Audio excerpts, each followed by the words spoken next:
ನಮಸ್ಕಾರ, ನೇರ ಮಾತು ಕಣ್ಣಲ್ಲಿ ಕಣ್ಣಿಟ್ಟು ನೀವು ನೋಡ್ತಾ ಇದ್ದೀರಾ ರಿಪಬ್ಲಿಕ್ ಕನ್ನಡ. ನಾನು ಪ್ರೀತಿ ರಾಕೇಶ್. ಹಾಗೇನೆ ಅಯೋಧ್ಯೆಯಲ್ಲಿ ಕುರಿತಾದ ವಿಷಯಗಳನ್ನ ನಾವು ನಿಮಗೆ ತಿಳಿಸ್ಕೊಡ್ತೀವಿ. ಅಯೋಧ್ಯೆ ಟಾಪ್ 30 ಯಲ್ಲಿ ನಾಳೆ ರಾಮಲಲ್ಲ ಮೂರ್ತಿ ಪ್ರಾಣ ಪ್ರತಿಷ್ಠಾಪನೆ ಹಿನ್ನೆಲೆ ಅಯೋಧ್ಯೆಯ ಗಡಿ ಬಂದ್ ಮಾಡಲಾಗಿದೆ. ಪ್ರಾಣ ಪ್ರತಿಷ್ಠಾಪನೆಗೆ ಬರುವ ಗಣ್ಯರಿಗೆ ಮಾತ್ರ ಪ್ರವೇಶವಿದೆ. ಜನವರಿ 23ರವರೆಗೂ ಅಯೋಧ್ಯೆಗೆ ಪ್ರವೇಶ ಇಲ್ಲ. ಜನವರಿ 23ರ ನಂತರ ಅಯೋಧ್ಯೆಗೆ ಪ್ರವೇಶ ಸಿಗಲಿದೆ.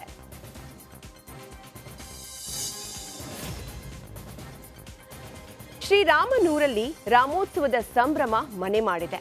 ಅಯೋಧ್ಯೆಯಲ್ಲಿ ಗತ ವೈಭವ ಮರುಕಳಿಸಿದೆ. ಭವ್ಯ ರಾಮ ಮಂದಿರ ಕಣ್ಮನ ಸೆಳೆಯುತ್ತಿದೆ. ಬಗೆ ಬಗೆಯ ಹೂವಿನ ಅಲಂಕಾರದಿಂದ ಭವ್ಯ ರಾಮ ಮಂದಿರ ಜಗಮಗಿಸ್ತಾ ಇದೆ.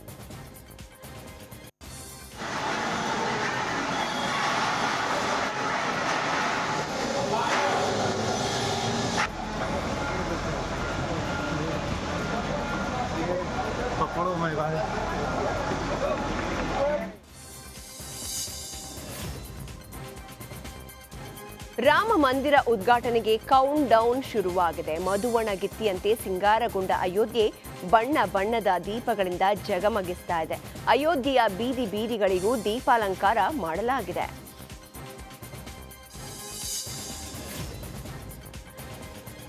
ಅಯೋಧ್ಯೆಯಲ್ಲಿ ಹೆಜ್ಜೆ ಹೆಜ್ಜೆಗೂ ಸಂಭ್ರಮ ಮನೆ ಮಾಡಿದೆ. ಹೋದಲ್ಲೆಲ್ಲ ಶ್ರೀರಾಮನ ಜಪವೇ ಕೇಳಿಸುತ್ತೆ. ಗ್ರೌಂಡ್ ರಿಪೋರ್ಟ್ ಮಾಡ್ತಿರೋ ಜೆಪಿ ಶೆಟ್ಟಿ ಸರ್ಗೆ ರಿಪಬ್ಲಿಕ್ ಬಾಂಗ್ಲಾ ಪ್ರತಿನಿಧಿಗಳು ಸಿಕ್ಕಿದ್ರು. ಕರ್ನಾಟಕದ ಬಗ್ಗೆ ಕೇಳಿದಾಗ ಅವರ ಮಾತುಗಳು ವಿಶೇಷವಾಗಿದ್ವು. बांग्ला ज्यादा नहीं आता, हम तुम्हारी भालोबाशी इतना ही आता है। हम तुम्हारे भालोबाशी, लेकिन मैं कन्नड़ फिल्म का बहुत बड़ा फैन हूँ। अच्छा, कौन है? अरे मैं अभी कुछ दिन पहले रजनीकांत का जो फिल्म था उसमें जेलर में अरे शिवराज कुमार, बाप रे बाप, ये जो एक्टिंग है भयंकर। Fan of Shivraj Kumar. ಶಿವಣ್ಣ ಈಗ ಜೈಲರ್ ಸಿನಿಮಾದಲ್ಲಿ ನೀವು ಮಾಡಿರುವಂತ ಆಕ್ಟಿಂಗ್ ಇದೆಯಲ್ಲ, ಅದನ್ನು ಬಾಂಗ್ಲಾದಲ್ಲಿ ಖುಷಿ ಪಡ್ತಾ ಇದ್ದಾರೆ. I want your autograph. I am from Republic Bangla. आप कभी कोलकाता आ जाइए. You have huge fan, Shivanna Tamil, Telugu, Malayalam, ಈಗ ಬಾಂಗ್ಲಾ ಹೋಗ್ತೀರಾ? ಮೇಡಮ್ ಇದ್ದಾರೆ, ಇವರು ಕೂಡ ಅಷ್ಟೇ. हाय शिवन्ना, सर सच में ये मतलब कि ये सारे के सारे रिपब्लिक नेटवर्क एक साथ बन गए। क्या आपको ऐसा लगता है कि शिवन्ना इसलिए पसंद है कि वो मिथुंदा जैसे दिख रहे हैं इसलिए? अरे मिठुंदा नहीं, मिठुंदा एक जगह पे, शिवन्ना एक जगह पे, दो आइकॉन्स है. Actually this is the beauty of India. We have Shivanna, we have Mithunda, we have people from north India, south India, east India, सब जगह से है. और यहाँ पे ही है अयोध्या पे. किसी ಅಯೋಧ್ಯೆಗೆ ಬಂದಿರುವ ಕೆಲವು ಸಾಧು ಸಂತರನ್ನ ರಿಪಬ್ಲಿಕ್ ಕನ್ನಡ ಟೀಮ್ ಮಾತನಾಡಿಸುವ ಪ್ರಯತ್ನವನ್ನ ನಡೆಸಿದೆ. ಶೆಟ್ರು ಮಾತನಾಡಿಸಿದಾಗ ಅವರು ಹೇಳಿದ್ದು ಹೀಗೆ: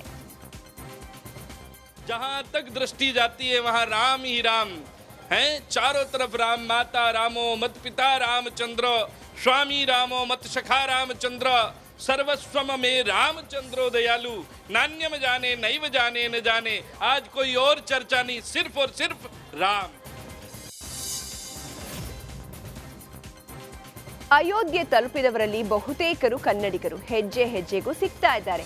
ಜೆಪಿ ಶೆಟ್ರು ಮಾತನಾಡಿಸಿದಾಗ ತಮ್ಮ ಸಂತೋಷವನ್ನ ಅವರು ಹಂಚಿಕೊಂಡಿದ್ದು ಹೀಗೆ: ಸರ್ ನಮಸ್ಕಾರ ಸರ್, ತುಂಬಾ ಖುಷಿ ಆಗ್ತಾ ಇದೆ. ಅದರಲ್ಲೂ ರಿಪಬ್ಲಿಕ್ ಟಿವಿ ಕನ್ನಡಗೆ ಎಲ್ಲರಿಗೂ ತೋರಿಸ್ತಿದ್ದಾರೆ, ಅದಿನ್ನೂ ಖುಷಿ ಆಗ್ತಾ ಇದೆ. ಜೈ ಶ್ರೀರಾಮ್. 23ಕ್ಕೆ ದರ್ಶನ ಮಾಡಕ್ ಕಾಯ್ತಾ ಇದೀವಿ.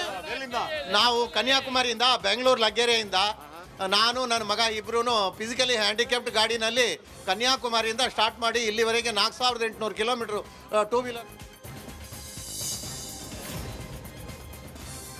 ಅಯೋಧ್ಯೆಯಲ್ಲಿ ಭಕ್ತರ ಸಂಭ್ರಮಕ್ಕೆ ಪಾರವೇ ಇಲ್ಲ. ಎಲ್ಲೆಲ್ಲೂ ಸಂಗೀತ ಭಜನೆಗಳನ್ನ ಹಾಡ್ತಾ ಇದ್ದಾರೆ. कि नयन को खोल कर देखो मेरे घर राम आए हैं. नयन को महाराज अखिया बंद हो गया, खोलिए.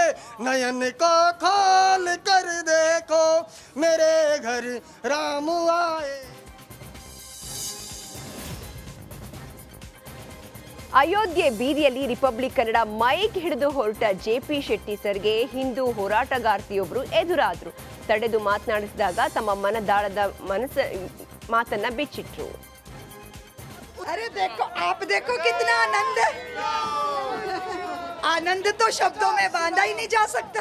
इससे पहले भी आप बहुत बार आ चुके हैं, अभी आ रहे हैं. क्या अभी का आना अलौकिक है. पहले संघर्ष के लिए आए थे, अब उत्कर्ष के लिए आ रहे हैं। प्रभु का नाम ही जोड़ता है। देखो, जब देश का राजनीति होती है वो कैंची की तरह समाज को काट। ಅಯೋಧ್ಯೆಗೆ ದೇಶದ ಮೂಲೆ ಮೂಲೆಗಳಿಂದ ಭಿನ್ನ ವಿಭಿನ್ನ ಉಡುಗೊರೆಗಳು ಬರ್ತಾ ಇದೆ. ರಾಜಸ್ಥಾನದಿಂದ ರಾಮನ ಬೆಳ್ಳಿ ಪಾದುಕೆಗಳನ್ನು ಹೊತ್ತು ತಂದವರನ್ನ ಶೆಟ್ರು ಮಾತನಾಡಿಸಿದ್ರು. ರಾಜಸ್ಥಾನದಿಂದ ರಾಮನ ಬೆಳ್ಳಿ ಪಾದುಕೆಯನ್ನ ಹೊತ್ತು ತಂದಿದ್ದಾರೆ. ನೋಡಿ, ನೀವು ಇಲ್ಲಿ ಗಮನಿಸಬಹುದು. ನೋಡಿ, ಇದು ರಾಮನ ಬೆಳ್ಳಿ ಪಾದುಕೆ. ರಾಮನ ಬೆಳ್ಳಿ ಪಾದುಕೆ ನೋಡಿ, ರಾಜಸ್ಥಾನದಿಂದ ಬಂದಿದ್ದಾರೆ, ಇದನ್ನು ಎತ್ಕೊಂಡು ಬಂದಿದ್ದಾರೆ.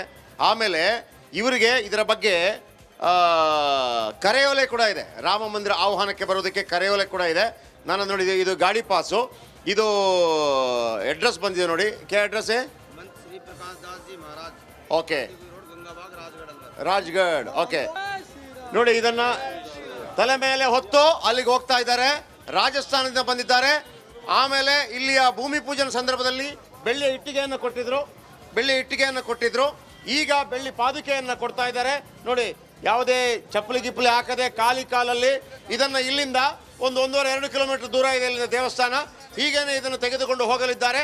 ಇದು ನೋಡಿ, ಅವತ್ತು ಬೆಳ್ಳಿ ಪಾದುಕೆ ನೋಡಿ, ಎಲ್ಲರೂ ಕೂಡ ಯಾವ ರೀತಿ ದೊಡ್ಡ ದೊಡ್ಡ ಸನ್ಯಾಸಿಗಳು, ತಾಯಂದಿರು ಎಲ್ಲರೂ ಬಂದು ಕೂಡ ಅವರ ನಮಸ್ಕಾರ ಮಾಡ್ತಾ ಇದ್ದಾರೆ.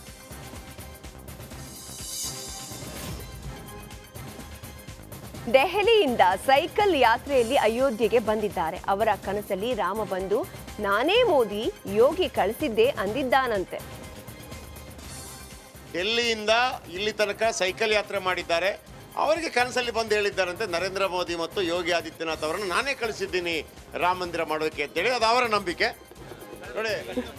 ನೋಡಿ, ಹಾಲಿನ ಅಭಿಷೇಕ ಮಾಡ್ತಾ ಇದ್ದಾರೆ ನರೇಂದ್ರ ಮೋದಿ ಅವರಿಗೆ. ಹಾಲಿನ ಅಭಿಷೇಕ ಮತ್ತು ಯೋಗಿ ಆದಿತ್ಯನಾಥ್ ಅವರಿಗೆ ಹಾಲಿನ ಅಭಿಷೇಕ. ರತನ್ ರಂಜನ್ ದೆಹಲಿಯಿಂದ ಸೈಕಲ್ ಮೇ ನೋಡಿ. ಆಮೇಲೆ ಈ ಅಯೋಧ್ಯ ಘಟನೆಯ ಎಲ್ಲ ಫೋಟೋಗಳು ಇಲ್ಲಿದೆ ನೋಡಿ.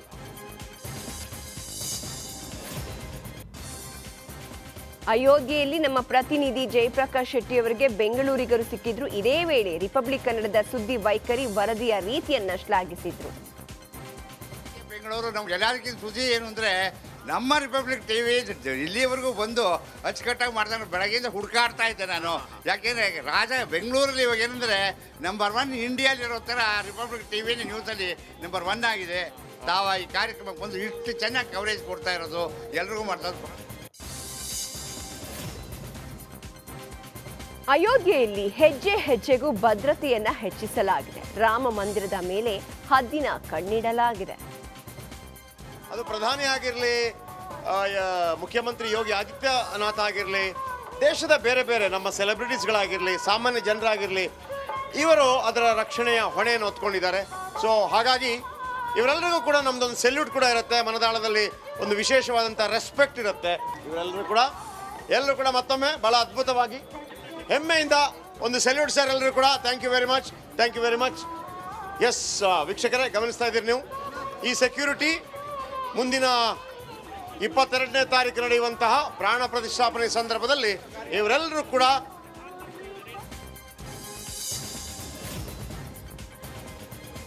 ರಾಮನೂರಿಂದ ಗ್ರೌಂಡ್ ರಿಪೋರ್ಟ್ ಮಾಡ್ತಾ ಇರೋ ಸ್ಮಿತಾ ರಂಗನಾಥ್ಗೆ ಜಯ ಮೃತ್ಯುಂಜಯ ಶ್ರೀಗಳು ಸಿಕ್ಕಿದ್ರು. ಮಾತನಾಡಿಸಿದಾಗ ಈ ರೀತಿ ಹಿತವಚನ ನೀಡಿದ್ರು. ಈ ರಾಮನ ಜನ್ಮಭೂಮಿಯಲ್ಲಿ ರಾಮ ಮಂದಿರ ಕೂಡ ಅನೇಕ ಸಂಘರ್ಷಗಳ ಬಳಿಕ ಈಗ ಸಾಕಾರವಾಗ್ತಾ ಇರೋದು. ಏನು ಹೇಳ್ತೀರಿ, ನಿಮ್ಮ ಮೊದಲ ಪ್ರತಿಕ್ರಿಯೆ ಅಯೋಧ್ಯೆಯ ಭೂಮಿಯಿಂದ? ಬಹುತೇಕ ಆದರ್ಶದ ವ್ಯಕ್ತಿಗಳಿಗೆ ಸಂಘರ್ಷ ಅವಶ್ಯಕತೆ ಇರಲಿಲ್ಲ. ಆದರೆ ಭೂತ ಕಾಲದಲ್ಲಾಗಿರ್ತಕ್ಕಂಥ ಘಟನೆಗಳು ಭವಿಷ್ಯತ್ತಿಗೆ ತೊಂದರೆ ಆಗಬಾರ್ದನ್ನ ಕಾರಣಕ್ಕೋಸ್ಕರವಾಗಿ ವರ್ತಮಾನದಲ್ಲಾಗಿರ್ತಕ್ಕಂಥ ಅನೇಕ ತ್ಯಾಗ ಬಲಿದಾನಗಳ ನಡುವೆ ಇವತ್ತು ಭಾರತದ ಏಕತೆ ದೃಷ್ಟಿಯಿಂದ ಸಂವಿಧಾನಬದ್ಧವಾಗಿರ್ತಕ್ಕಂಥ ಸರ್ವೋಚ್ಚ ನ್ಯಾಯಾಲಯದ ಆದೇಶದ ತೀರ್ಪಿನಂತೆ ಇವತ್ತು ಇಡೀ ಭಾರತೀಯರು ಒಪ್ಪಿಕೊಟ್ಟ ಮೇಲೆ ಅವರೆಲ್ಲರ ಕನಸು ಇವತ್ತು ನನಸಾಗ್ತಾ ಇದೆ. ಅಂದರೆ ಭಾರತ ದೇಶದಲ್ಲಿ ಸಂವಿಧಾನಕ್ಕೆ ಯಾವುದೇ ಧರ್ಮದವರು ಇರ್ಬೋದು, ಯಾವುದೇ ಜನಾಂಗದಲ್ಲಿರ್ಬೋದು, ತಲೆ ಬಾಗಬೇಕು ಅನ್ನೋದಕ್ಕೆ ಇವತ್ತು ಅಯೋಧ್ಯೆಯಿಂದ ನಮ್ಮ ಪ್ರತಿನಿಧಿ ಸ್ಮಿತಾ ಪ್ರತ್ಯಕ್ಷ ವರದಿಯನ್ನ ನೀಡ್ತಾ ಇದ್ದಾರೆ. ಜನ ಸಾಮಾನ್ಯರನ್ನ ಕೂಡ ಮಾತನಾಡಿಸಿದ್ರು. आज तो आज नहीं छोड़ेंगे, आज तो मंदिर क्लोज है, फिर भी आप यहीं पे खड़े हैं वो दर्शन करने के लिए। तब तक जाएंगे नहीं, जब तक दर्शन होगा। 2 दिन हो गए तो भी नहीं, 22 तारीख को बाद ही जाएंगे। ठंड है यहाँ पे, तो थोड़ा ठंड है तो फिर भी खड़े होंगे यहाँ। नहीं हफ्ता भी नहीं दिया, मगर मेरा ऐसा कहना है कि 22 तारीख को सब बड़े बड़े नेता लोग, जो 156 लोग देश के नेता लोग आने वाले, उसके लिए दर्शन करने वाले सब है।